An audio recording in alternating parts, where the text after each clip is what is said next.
नमस्कार दोस्तों, ये रहे आज के 35 सबसे जरूरी करंट अफेयर्स। इन सभी की पीडीएफ हमारे टेलीग्राम चैनल पर मिलेगी, लिंक डिस्क्रिप्शन में है, जरूर ज्वाइन करें। तो चलिए शुरू करते हैं। आगे है राजनीति। पीएम मोदी ने परीक्षा सुधार टास्क फोर्स की घोषणा की। पीएम मोदी ने इन्फोसिस के सह संस्थापक नंदन नाइलेकानी की अध्यक्षता में परीक्षा सुधार टास्क फोर्स की घोषणा की। सदस्यों में एस सोमनाथ, पूर्व इसरो प्रमुख, टेपन डेका, पूर्व आईबी प्रमुख, और वी कमकोटी, आईआईटी मद्रास निदेशक शामिल हैं। इसका उद्देश्य सरकारी परीक्षाओं में पारदर्शिता बढ़ाना, तकनीक का उपयोग करना और पेपर लीक को रोकना है। ये घोषणा सार्वजनिक परीक्षा अनुचित साधनों की रोकथाम संशोधन विधेयक 2026 पेश होने से पहले की गई है। कैबिनेट ने सार्वजनिक परीक्षा अधिनियम 2024 में संशोधन विधेयक को मंजूरी दी। केंद्रीय कैबिनेट ने सार्वजनिक परीक्षा अनुचित साधनों की रोकथाम अधिनियम 2024 में संशोधन के मसौदा विधेयक को मंजूरी दी। संगठित पेपर लीक के लिए अधिकतम 10 साल की जेल और 10 करोड़ रुपए जुर्माने का प्रस्ताव किया गया है। 3 महीने के भीतर सुनवाई पूरी करने के लिए विशेष फास्ट ट्रैक अदालतों का प्रावधान किया गया है। सार्वजनिक परीक्षा अनुचित साधनों की रोकथाम संशोधन विधेयक 2026 27 जुलाई 2026 को लोकसभा में पेश। ये public examinations prevention of unfair means act 2024 में संशोधन करेगा। व्यक्तिगत मामलों में 5-10 वर्ष जेल, 50 लाख रुपए जुर्माना। संगठित अपराधों के लिए न्यूनतम 7 वर्ष जेल, 10 करोड़ रुपए जुर्माना का प्रस्ताव। पेपर लीक जांच 2 महीने में पूरी करने और चार्जशीट के 3 महीने के भीतर फास्ट ट्रैक कोर्ट द्वारा सुनवाई का प्रावधान। भारत में विरोध का अधिकार, संवैधानिक प्रावधान और सुप्रीम कोर्ट के महत्वपूर्ण फैसले। ये अधिकार आर्टिकल 19(1) अभिव्यक्ति और 19(1)(b) शांतिपूर्ण सभा से उत्पन्न है। आर्टिकल 19(2) और 19(3) के तहत प्रतिबंधित है। प्रशासनिक रूप से इसे भारतीय नागरिक सुरक्षा संहिता (BNSS) की धारा 163 के निषेधाज्ञा आदेशों द्वारा नियंत्रित किया जाता है। हिम्मत लाल मामला 1973। एसएससी ने व्यवस्था दी कि सभा का अधिकार महत्वपूर्ण है, राज्य नियमन कर सकता है, पूर्ण प्रतिबंध नहीं। अमित सानी मामला 2020। एससी ने स्पष्ट किया कि विरोध प्रदर्शन निर्धारित स्थानों पर होने चाहिए। सार्वजनिक सड़कें अनिश्चितकाल के लिए अवरुद्ध नहीं की जा सकती। आगे है अर्थव्यवस्था। सीसीईए ने Bellary Guntakal railway multi tracking परियोजना को मंजूरी दी। सीसीईए ने कर्नाटक और आंध्र प्रदेश में बेल्लारी गुंतकल रेलवे खंड की तीसरी और चौथी लाइन को मंजूरी दी। 1264 करोड़ रुपए की अनुमानित लागत वाली यह परियोजना रेलवे नेटवर्क को 46 किमी बढ़ाएगी और 2028-29 तक पूरी होगी। भारत ने स्वदेशी वस्तुओं के निर्यात के लिए इन्वेंट्री आधारित ई-कॉमर्स में एफडीआई नियमों में ढील दी।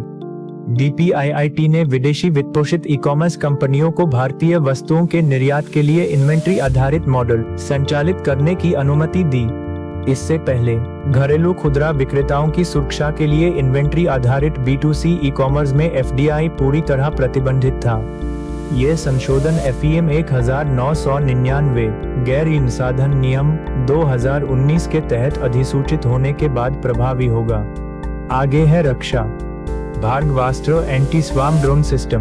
भारतीय सेना ने 24 जुलाई को नागपुर में स्वदेशी anti swarm drone system Bhargavastra का प्रदर्शन देखा। ये दोहरे स्तर की मारक क्षमता, मिनी रॉकेट और 2.5 किमी रेंज वाली स्मार्ट मिनी मिसाइल से लैस है। ये 10 किमी तक बड़े यूएवी और 6 किमी तक छोटे ड्रोन को सॉफ्ट किल व हार्ड किल कर सकता है। ये रेगिस्तान, मैदानों और 5000 मीटर से अधिक ऊंचाई वाले पहाड़ी क्षेत्रों में कार्य करने के लिए अनुकूलित है। आगे है विज्ञान और तकनीक। INS ATTINDR मौसम उपग्रह। इसे 8 सितंबर 2016 को GSLV-F द्वारा जियोस्टेशनरी ऑर्बिट एमपीनस 1786 किमी में लॉन्च किया गया था। ये प्रति घंटे वायुमंडलीय साउंडर डेटा और हर आधे घंटे में मल्टी स्पेक्ट्रल मौसम संबंधी छवियां प्रदान करता है। इसमें 6 channel imager, 19 channel साउंडर, data relay और सर्च एंड रेस्क्यू ट्रांसपोंडर शामिल हैं। अटल बिहारी वाजपेयी के एई होलोबक्स का उद्घाटन 26 जुलाई 2026 को 27वें कारगिल विजय दिवस पर नई दिल्ली के प्रधानमंत्री संग्रहालय में उद्घाटन किया गया। इसमें वाजपेयी के जीवन और राजनीतिक विरासत को प्रदर्शित करने वाला एक हाइपर रियलिस्टिक 3D इंटरैक्टिव अवतार है। संग्रहालय में महात्मा गांधी, सरदार पटेल और डॉ.ए.पी.जे. अब्दुल कलाम के भी AI अवतार मौजूद हैं। CSIR ने उद्योग जगत को 4 स्वदेशी प्रौद्योगिकियां हस्तांतरित की। CSIR CSIO चंडीगढ़ द्वारा विकसित 4 स्वदेशी प्रौद्योगिकियां पंप एकेडमी और BL को हस्तांतरित की गईं। नई दिल्ली में IoT सक्षम smart rural water monitoring system को व्यावसायिक रूप से लॉन्च किया गया। BL ने लाइसेंस प्राप्त रक्षा प्रौद्योगिकियों के लिए CSIR CSIO को 1.67 करोड़ रुपए की रॉयल्टी का भुगतान किया। ICAR CMFRI ने गहरे समुद्र की मछलियों के दस्तावेजीकरण के लिए डीप डेटा ऐप लॉन्च किया। ICAR CMFRI ने कोच्चि, केरल में डीप डेटा नामक मोबाइल ऐप लॉन्च किया। इसे पृथ्वी विज्ञान मंत्रालय के डीप ओशन मिशन के तहत गहरे समुद्र की मछलियों के दस्तावेजीकरण हेतु विकसित किया गया है। ये जनता को सत्यापित समुद्री जैव विविधता अवलोकन साझा करने की अनुमति देकर नागरिक विज्ञान को बढ़ावा देता है। नासा का PRA-XIS मिशन। नासा ने शनि, सैटर्न के चल्लों के कणों के सीधे अध्ययन के लिए PRA-XIS मिशन का प्रस्ताव दिया। इसे मार्च 2026 में NASA innovative advance concepts NIAC phase I funding के लिए चुना गया था। नासा JPL के डॉ.B. मार्को क्वाड्रेली के नेतृत्व में ये मिशन AI संचालित रोबोटिक सिस्टम का उपयोग करेगा। आगे है पर्यावरण। ZSI ने मकड़ी की 2 नई प्रजातियों की खोज की। ZSI ने जुलाई 2026 में मकड़ी की 2 नई प्रजातियों सिमोनिया लोबा और हमातलीवा पापिकोंडा की खोज की। सिमोनिया लोबा डेरिडियोसोमाटिडाe फैमिली मेघालय की क्रिमलोबा गुफा में पाई गई एक गुफा निवासी केव ड्वेलिंग रे मकड़ी है। हमातलीवा पापिकोंडा ऑक्सियोपिडाe फैमिली आंध्र प्रदेश के पापिकोंडा नेशनल पार्क में खोजी गई एक लिंक्स मकड़ी है। संकटग्रस्त मालवी ऊंट नस्ल का संरक्षण। भारत की 9 मान्यता प्राप्त नस्लों में शामिल मालवी ऊंट संकटग्रस्त घोषित किया गया। ये भारत की सबसे छोटी ऊंट नस्ल है जो मुख्य रूप से मध्य प्रदेश और राजस्थान में पाई जाती है। इसके संरक्षण हेतु राष्ट्रीय ऊंट अनुसंधान केंद्र ने NBAGR करनाल के तहत प्रजनन कार्यक्रम शुरू किया। मदुरई में ऐतिहासिक बरगद के पेड़ का 107वां जन्मदिन मनाया गया। 27 जुलाई 2026 को मदुरई में ऐतिहासिक बरगद के पेड़ फाइकस बेंगलेंसिस का 107वां जन्मदिन मनाया गया। वाटर बॉडी प्रोटेक्शन मूवमेंट ने शहरी जैव विविधता संरक्षण को बढ़ावा देने के लिए ग्रीन नेचर फेस्टिवल का आयोजन किया। इसी दिन तमिलनाडु के करूर जिले के कुलिथलाई में एक 200 साल पुराना बरगद का पेड़ गिर गया। मीठे पानी के झींगे की नई प्रजाति कारिडिना शार्मे की खोज। 27 जुलाई 2026 को लखनऊ में गोमती नदी में मीठे पानी के झींगे की नई प्रजाति कारिडिना शार्मे खोजी गई। इसका नाम कार्सिनोलॉजी क्रेस्टेशियन के अध्ययन के प्रणेता प्रोफेसर U.D. शर्मा के सम्मान में रखा गया है। ये गोमती नदी से दर्ज की गई एटिड समूह की पहली प्रजाति है। ग्रेट इंडियन बस्टर्ड GIB रिवाइल्डिंग पहल। 26 जुलाई 2026 को रामदेवरा राजस्थान के गोडावन संरक्षण केंद्र की रिवाइल्डिंग टनल में 3 GIB चूजे छोड़े गए। 9.25 करोड़ रुपए की लागत से निर्मित ये सुविधा इंसानी संपर्क कम कर चूजों को प्राकृतिक वातावरण के अनुकूल बनाएगी। रिवाइल्डिंग के बाद इन्हें डेजर्ट नेशनल पार्क जैसलमेर में छोड़ा जाएगा, जो इस प्रजाति का मुख्य निवास स्थान है। Great Indian bustard IUCN red list में क्रिटिकली एंडेंजर्ड है और वन्यजीव संरक्षण 1972 के तहत संरक्षित है। 2027 कुंभ मेले के लिए उत्तराखंड की हाथी रेडियो कॉलरिंग परियोजना। उत्तराखंड वन विभाग और wild life institute of India WII झुंड के मार्गदर्शक हाथियों को रेडियो कॉलर पहनाएंगे। इसका उद्देश्य 2027 हरिद्वार कुंभ मेले के दौरान मानव हाथी संघर्ष को रोकने के लिए रियल टाइम ट्रैकिंग करना है। इस परियोजना के लिए केंद्रीय पर्यावरण, वन और जलवायु परिवर्तन मंत्रालय OFCC से अंतिम मंजूरी आवश्यक है। हरिद्वार राजाजी नेशनल पार्क के पास स्थित है। 2020 की जनगणना के अनुसार उत्तराखंड में 2026 हाथी थे। आगे है सरकारी योजनाएं। कैबिनेट ने 3030 करोड़ रुपए की भव्य रसायन योजना को मंजूरी दी। कैबिनेट ने देश में 3 केमिकल पार्क स्थापित करने के लिए भव्य रसायन योजना को मंजूरी दी। कुल बजट परिव्यय 3030 करोड़ रुपए है, जो वित्त वर्ष 2026-27 से 2030-31 तक 5 वर्षों के लिए चलेगी। चैलेंज बेस्ड चयन के तहत राज्य सरकारों द्वारा न्यूनतम 2000 एकड़ भूमि पर ये पार्क विकसित किए जाएंगे। महात्मा ज्योतिराव फुले जन आरोग्य योजना MJPJY महाराष्ट्र सरकार की कैशलेस स्वास्थ्य बीमा योजना, जिसे 2012 में शुरू किया गया था, पूर्व नाम राजीव गांधी जीवनदायी आरोग्य योजना। इसके तहत प्रति परिवार 1.5 लाख रुपए वर्ष और अंग प्रत्यारोपण ऑर्गन ट्रांसप्लांट के लिए 2.5 लाख रुपए वर्ष का कवरेज मिलता है। आयुष्मान भारत PMJY के साथ मिलकर पात्र परिवारों को कुल 5 लाख रुपए वार्षिक का संयुक्त कवरेज मिलता है। यह योजना सूचीबद्ध सरकारी और निजी अस्पतालों में 34 विशिष्टताओं स्पेशलिटीज के तहत 996 चिकित्सा प्रक्रियाओं को कवर करती है। आगे है रिपोर्ट और सूचकांक। हेनले पासपोर्ट इंडेक्स जुलाई 2026 हेनली एंड पार्टनर्स द्वारा जारी। भारत 55 गंतव्यों तक वीजा मुक्त पहुंच के साथ 81वें स्थान पर रहा। सिंगापुर पहले स्थान पर 192 गंतव्य रहा। जापान, साउथ कोरिया और UAE संयुक्त रूप से दूसरे स्थान पर रहे। अफगानिस्तान सबसे निचले स्थान पर, व्रहाना बेबलेकिडान पर, वैनानो बैना बीमा स्थान पर बिरुगांव। आगे है चर्चित व्यक्ति। प्रहलाद जोशी केंद्रीय शिक्षा मंत्री नियुक्त। धर्मेंद्र प्रधान के इस्तीफे के बाद प्रहलाद जोशी को 25 जुलाई 2026 को केंद्रीय शिक्षा मंत्री नियुक्त किया गया। जोशी के पास उपभोक्ता मामले, खाद्य और सार्वजनिक वितरण तथा नवीन और नवीकरणीय ऊर्जा मंत्रालय का प्रभार भी रहेगा। वह कर्नाटक के धारवाड़ निर्वाचन क्षेत्र से 5 बार के बीजेपी MP हैं। संविधान के आर्टिकल 75 के तहत राष्ट्रपति प्रधानमंत्री की सलाह पर केंद्रीय मंत्रियों की नियुक्ति करते हैं। विश्वनाथन आनंद बने FID के अंतरिम अध्यक्ष। विश्वनाथन आनंद ने जुलाई 2026 में FID के अंतरिम अध्यक्ष का पदभार संभाला। उन्होंने अर्काडी ड्वोरकोविच का स्थान लिया, जिन्होंने EU और स्विट्जरलैंड के प्रतिबंधों के कारण पद छोड़ा। 5 बार के विश्व शतरंज चैंपियन आनंद को अगस्त 2022 में FID का उपाध्यक्ष चुना गया था। इन्फोसिस ने आशीष कुमार दास को CEO डेजिग्नेट नियुक्त किया। इन्फोसिस ने जुलाई 2026 में आशीष कुमार दास को अपना CEO डेजिग्नेट नियुक्त किया। वह 1 अप्रैल 2027 से 5 साल के कार्यकाल के लिए MD और CEO का पदभार संभालेंगे।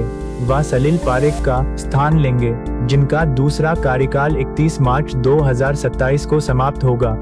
निधन उत्तराखंड के पूर्व मंत्री हीरा सिंह बिष्ट। उत्तराखंड के पूर्व कैबिनेट मंत्री और वरिष्ठ कांग्रेस नेता हीरा सिंह बिष्ट का 85 वर्ष की आयु में देहरादून में निधन हो गया। डोईवाला और राजपुर से 3 बार विधायक रहे। ND तिवारी सरकार में परिवहन, श्रम और तकनीकी शिक्षा मंत्री रहे। Cricket association of Uttarakhand CAU के संस्थापक सदस्य और INTUC की राज्य इकाई के अध्यक्ष थे। आगे है खेल जगत।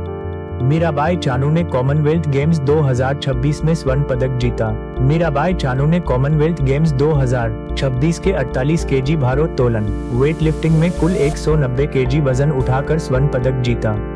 ये चानू का लगातार तीसरा CWG स्वर्ण और कुल चौथा पदक है। 2014 रजत, 2018, 2022, 2026 स्वर्ण। इस स्पर्धा में नाइजीरिया की रूथ असुकुओन्योंग ने रजत और मलेशिया की आयरिन जेन हेनरी ने कांस्य पदक जीता। भारत के ऋषिकांत सिंह ने भी इसी दिन भारोत्तोलन में रजत पदक जीता। अनाथ सिंह ने वर्ल्ड जूनियर स्क्वैश चैंपियनशिप 2026 जीती। अनाथ सिंह ने कनाडा के नियाग्रा ऑन द लेक में वर्ल्ड जूनियर स्क्वैश चैंपियनशिप 2026 का महिला एकल खिताब जीता। वह किसी भी वर्ग में वर्ल्ड जूनियर स्क्वैश चैंपियनशिप का खिताब जीतने वाली पहली भारतीय बनी। उन्होंने फाइनल में मिस्र की रुकैया सालेम को 3-0 से हराकर जोशना चिनपा का 2005 का रिकॉर्ड तोड़ा। वह 2010 में अमांडा सोभी के बाद पहली गैर मिस्र नॉन इजिप्शियन महिला चैंपियन बनी है। SBI लाइफ बनी 2026 पैरा स्पोर्ट सीजन के लिए भारतीय दल की principal partner. SBI life insurance ने 2026 पैरा स्पोर्ट सीजन के लिए भारतीय दल के प्रिंसिपल पार्टनर के रूप में PCI के साथ साझेदारी की। SBI लाइफ ग्लासगो राष्ट्रमंडल पैरा गेम्स 2026 और आइची नागोया एशियाई पैरा गेम्स 2026 के लिए आधिकारिक जीवन बीमा भागीदार होगी।